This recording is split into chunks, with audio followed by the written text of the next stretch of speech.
Ауылдың шетінде ескі қораның қасында жартылай қираған үй бар еді. Сол үйде бір әйел тұратын. Аты Мәрзия, 50-ге енді жеткен, бірақ түрі 65-тен асып кеткендей. Шашы ұйпа-тұйпа, жүзі күнге күйіп терең әжім торлаған. Көршілер оны жынды кемпір деп атап кеткен, ал балалар орманның қызы деп қорқатын. Бірақ ешкім оның неліктен жалғыз қалғанын, қалай осылай өзгеріп кеткенін білмейтін.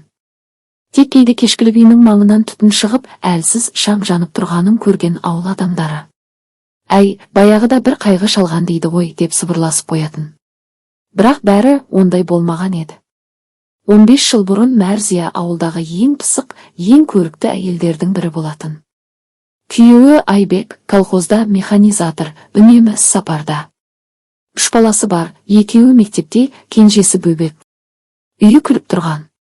Көршілер де сүйсінетін. Бірақ бір көктемде Айбек жұмысқа шыққаннан оралмады. Тракторы аударылып өзенге құлаған дейді. Суға кеткен денесін бір апта іздеді, таба алмады. Сол күннен бастап Мәрзияның өмірі тоқтады. Басында ауыл қолдады, тамақ әкеліп балаларын қарады. Бірақ уақыт өте бәрі ұмыт қалды. Балалар өсті, қалаға кетіп оқуға түсті. Ал Мәрзия ауылдан ешқайда шықпады. Әлі де бір күні Айбек есіктен кіріп келеді деп сеніп жүрді. Күндер өтті, жылдар өтті. Балалары сирей хабарласа бастады. Бір күні телефоны да үзіліп кетті.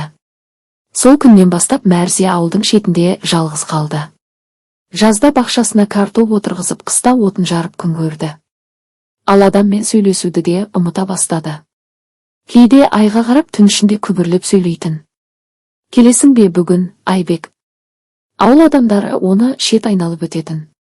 Ал кейде біреулер мал іздеп оның үйі маңынан өтіп бара жатса, іштен күбір естілетін, әйел өзімен өзі сөйлесіп отырғандай. Сол кезде бәрі басталғалы бері ақылы кетіпті дейтін. Бірақ шындығында Мәрзияның ақылы кеткен жоқ. Ол тек үнсіздікке үйреніп, адамсыз өмірге бейімделіп кетті. Түн сайын ол терезе алдында отырып, алыстағы қаланы елестететін. Балаларының бейнесін, күйеуінің күлкісін. Бірақ бәрі тұман сияқты алыстай берді. Кейде бір таңертең есіктің алдында із қалатын ауылдың біреуі отын әкеліп қойғандай. Кім екенін ол білмейтін, бірақ біреудің әлі де оны ұмытпағанына шүкір ететін. Сол сәттерде ол адам екенін сезетін. Бірақ күндердің бір күні қыс қатты түсті. Қар үйдің төбесіне дейін үйіліп, есік ашылмай қалды. Мәрзия 3 күн бойы от жағуға отыны жоқтан жаурап отырды. 4-ші күні ол далаға шығуға бел байлады. Қолына ескі көрпесін орап, есікті зорға ашып шықты. Айнала аппақ, тыныштық. Бірақ сол тыныштықтың ішінде бір құлаққа таныс дауыс естілгендей болды. Мәрзия, мен келдім. Мәрзия сол күні далаға шыққанда боранның үні өзге күннен ерекше болды. Аспан мен жер қосылып кеткен. Ақ ұлпа арасынан бір мезет Мәрзия деген дыбыс шыққанда еді, бірақ әйел оны желдің ызыңы деп ойлады. Сонда да жүрегі тулап кетті. Құдай-ай, есіме түсіре бермеші, деді дауыстап, өзінен өзі қорқып. Ол отын іздеп жүріп, қораның бұрышында қатып қалған ескі тақтайларды көрді. Қолына балтасын алып, соны жарып үйге сүйреп әкелді. Күні бойы от жақты, тамақ істеді. Бірақ түнімен ұйықтай алмады. Сырттағы жел терезеге соғылып, біреу есікті ақырын түртіп тұрғандай болды. Біресе балаларының күлкісі естілгендей. Біресе Айбектің дауысы. Есікті аш, Мәрзия. Ол орнынан ұшып тұрды. Есікті ашып қалса, боран ғана. Адам жоқ. Бірақ табалдырықта адам ізіне ұқсас белгі бар еді. Келесі күндері де солай жалғасты. Мәрзия таңертең ерте тұрып, бір кесе шай ішіп отырып, бұрыштағы бос орынға қарап сөйлесетін болды. Айбек, сен кешіп келдің ғой. Балаларға айт, анасы аман деп. Бір сәт тоқтайды да күліп алады. Иә, мен ренжімеймін енді. Көршісі Күләш апа кейде нан апарып беретін. Бірде ол кіріп келсе, Мәрзия төрдегі бос орындыққа шай құйып біреуге ұсынып отыр екен. Мәрзия, кімді күттің? Деді Күләш апа. Күйеуімді ғой. Түнде келген. Міне отырады ғой ана жерде, деді әйел, шын сенімен. Күләш апа үнсіз шықты. Содан кейін ауылдағылар одан мүлде алшақтап кетті. Енді шын жынды болыпты деді бәрі. Күн артынан күн өтті. Мәрзия кейде түнде үйдің сыртынан күлкі естиді. Кейде есік алдына шығып біреуге ұрсып тұрады. Мен сені ұмытқан жоқпын, тек неге мені тастап кеттің? Сен келем дедің ғой, келем дедің. Айналасы үнсіз. Тек қардың үстінде әйелдің жалаң аяқ ізі ғана. Көктем жақындағанда ауыл адамдары оның үйінен түтін шықпағанын байқайды. 2 күн бойы ешкім көрінбеген соң, Күләш апа көршілермен бірге барады. Есікті итеріп кірсе, іш іріп кеткендей иіс. Бірақ Мәрзия тірі. Тек бұрышта отыр. Қолында ескі сурет. Суретте өзімен Айбек. Мәрзия, не болды саған? Әйел басын көтеріп күлімсірейді. Күләш, біз енді бірге тұрамыз. Келді ғой ол. Кеше түнде кірді. Кім келді? Айбек қой. Күләш апа үрейленіп терезеге қарады. Суреттің қасында бос орындық тұр, үстінде ер адамның ескі киімі ілулі. Бірақ бөлмеде басқа ешкім жоқ. Күн сайын Мәрзия сөйлесіп отыра берді. Кейде күледі, кейде ұрсады. Адамсыз үй енді шын мәнінде 2 адамның үйіндей көрінетін. Ауыл адамдары тек сыртынан бақылап жүрді. Бірақ бір қызығы, көктем шыққанда үйдің маңайында кішкентай гүлдер өсіп шықты. Ешкім екпеген. Бірақ сол гүлдердің ортасында бір кесе тұр, ескі фарфор шайнек, ішінде шай қалдығы. Кім құйғанын ешкім білмеді. Бірақ Мәрзия үшін ол кәдімгі таңғы шай еді. Ол әлі де сөйлесіп отырады. Әлі де күтіп жүр. Өмірдің қалғанын өзінің елесімен бірге өткізіп жатыр. Көктем шықты. Ауыл шуақты, айнала көкке оранған. Бірақ Мәрзияның үйінде бәрі сол қалпы, көлеңке, үнсіздік және біртүрлі сыз. Тек терезе алдындағы перде әрдайым қозғалып тұратын, іште біреу жүріп жатқандай әсер қалдыратын.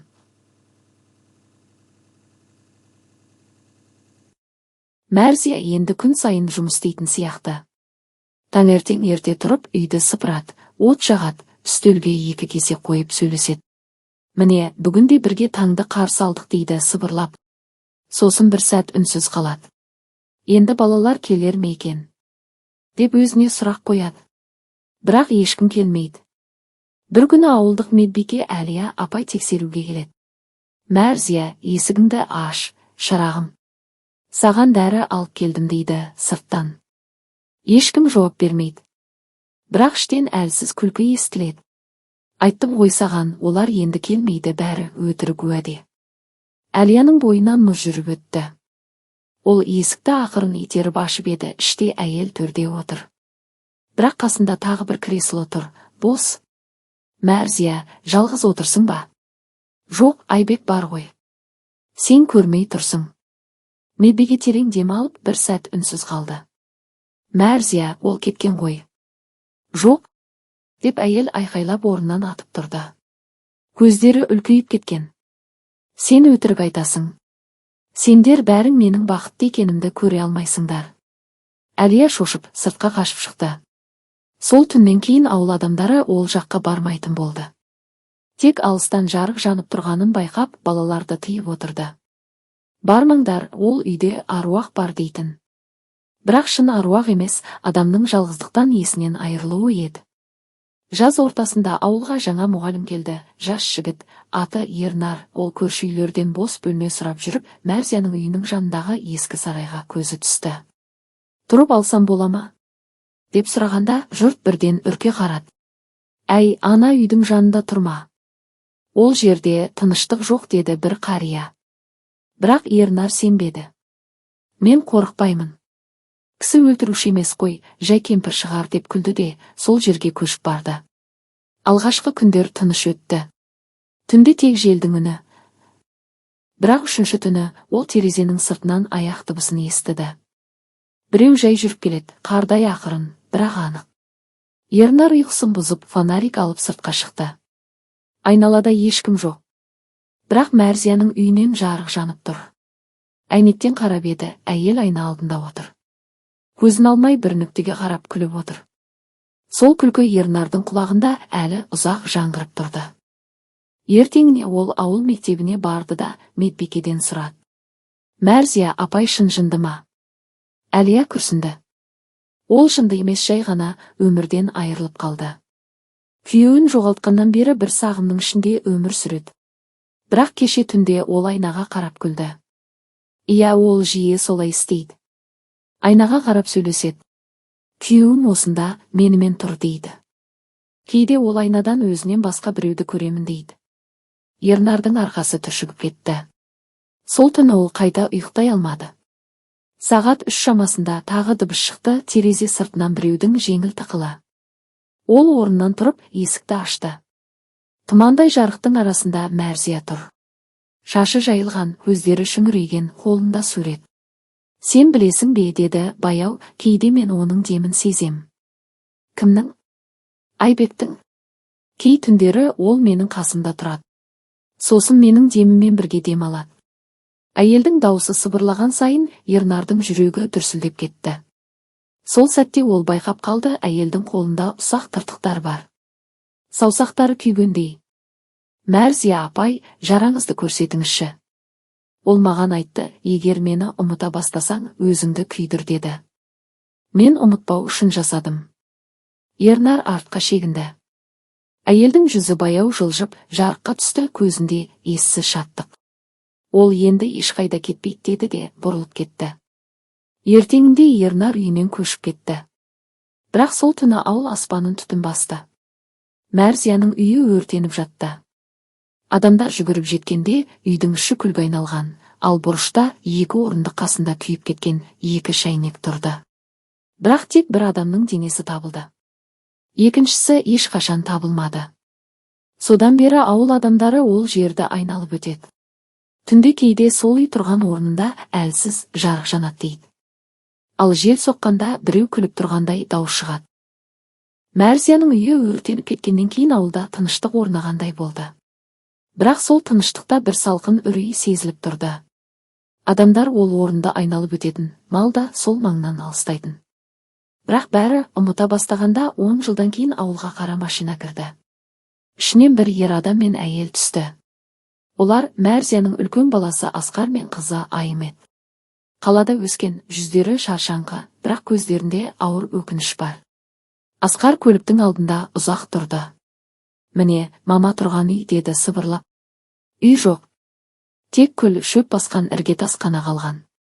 Айым тізесін бүгіп топырақтан бір уыс алып алақанына салды. Біз келмей қалдық, Асқар тым кеш. Асқар үнсіз. Көз алдына кішкентай кезінде шешесінің күлкісі елестеді. Самауыр қойып, бауырсақ пісіріп, балам, сен шаршадың ғой дейтін жылы дауысы. Сосын бәрі бітті. Қаладан оқуға кеткен соң 1-2 жыл хабарласып жүрді, кейін үзіліп кетті. Олар енді ғана сол үзілістің қандай қымбат екенін ұққандай. Кешкісін ауылдың ескі қариясы келді, Күләш апа. Балалар, анаңды мен соңғы көргенмін, деді ол жай ғана. Не болды сонда, апа? Күләш көзін төмен түсірді. Ол адам емес, өз көлеңкесімен өмір сүріп кетті. Біз көмектесе алмадық. Психологта шақыртқымыз келді, бірақ өз еркімен кеткісі келді, деді. Соңғы айларда үнемі айнамен сөйлесетін. Айнамен? Я, айнаға қарап, мені енді ешкім көрмейді, тек сен көресің деп күбірлейтін. Айымның көзіне жас келді. Неге ешкім бізге айтпады? Айттық, сендер жауап бермедіңдер. Ол сендерді ренжіткен жоқ, бірақ күтумен шаршады. Асқар мен Айым сол түні ауылда қонды. Түн ортасында Асқар ұйықтай алмады. Сыртқа шығып анасының үйінің орнынан баяу жел есті. Желдің ішінде әлсіз дыбыс бардай. Асқар, мен күтіп едім. Ол селт етті. Бұл менің елесім шығар, деді өзіне. Бірақ жүрегі ауырды. Ертесі күні олар анасының заттарын жинауға кірісті. Күләш апа сақтап қойған ескі сандықты алып келді. Ішінде сарғайған хаттар, балалардың ескі суреттері, күйеуінің фотосы және бір дәптер бар екен. Қарапайым дәптер, бірақ ішіндегі жазулар дірілдеген, кей жері өшкен. Асқар парақтап оқи бастады. Бүгін балалар тағы хабарласқан жоқ. Бірақ ренжімеймін. Олар тірі болса болды. Айбек түнде түсіме кірді. Оларды күтуді доғар деді. Бірақ қалай доғаруға болады? Ана күткенін тоқтатса, ол енді ана емес қой. Кейде дауыстар естим. Кейде өзіммен сөйлесем. Бірақ бұл менің естен танғаным емес, жай ғана менің жаным бос қалған. Бір күні балалар оралады. Міне, сол күні мен тыныш ұйықтай алам. Асқардың көзінен жас ыршып түсті. Ол бізге ашуланбапты, бізге сеніпті. Айым үнсіз дәптерді қолына алды.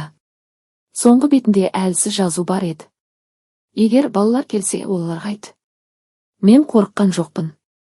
Мен тек жалғыз қалудан қорықтым. Сол күні Асқар анасының орнын тазалап, шағын тақтай белгі қойды. Жазу қысқа ғана болды. Мәрзия Айбек қызы, күткен ана. Тыныштықта ұйықта. Күн еңкейіп бара жатқанда айым жанында тұрды. Біз анамызды өлтірген жоқпыз, бірақ оны жалғыз қалдырдық деді. Асқар басын изеді. Жалғыздық өлімнен де ауыр, сіңілім. Олар үнсіз тұрды. Айнала тыныш. Тек алыстан самал соғып тұрды. Ауылдан кетерде Күләш апа арттарынан қарап тұрды. Балалар, мен сендерге бірдеңе берем деді де, қолына ескі айнаны ұстатты. Бұл анаңның айнасы. Өрттен кейін мен тауып алғамын. Асқар мен айым бір-біріне қарады. Айна беті сызылған, бірақ әлі шағылсады. Көлікте кетіп бара жатып айым айнаға қарады, көз алдына анасының жүзі елестегендей болды. Күлкі емес, мұңды, сабырлы бейне. Ол бейне ештеңе демеді, тек жылы жымиды. Жылдар өтті. Асқар мен айым әр көктем сайын ауылға келіп анасының орнын гүлмен көмкеріп жүрді. Ауыл адамдары да енді ол үй туралы жынды кемпір демейтін болды. Олар Мәрзия, сабырлы жүрек, жалғыздықпен соғысқан әйел деп айтатын. Кей түндері ауылдың үстінен жеңіл жел ескенде кейбіреулер айтады екен. Жел иісі тәтті, бауырсақ пісіргендей. Ия дейді біреуі, ол Мәрзияның иісі шыға. Балалары келгенде қуанып жатыр. Бір сәтте бәрі қайта тыныштыққа айналады. Тек бір ғана нәрсе мәңгі қалады, ананың жалғыздыққа мойымаған жүрегі. Өмірден өтіп кетсе де, сол жүрек әр баланың ішінде тірі.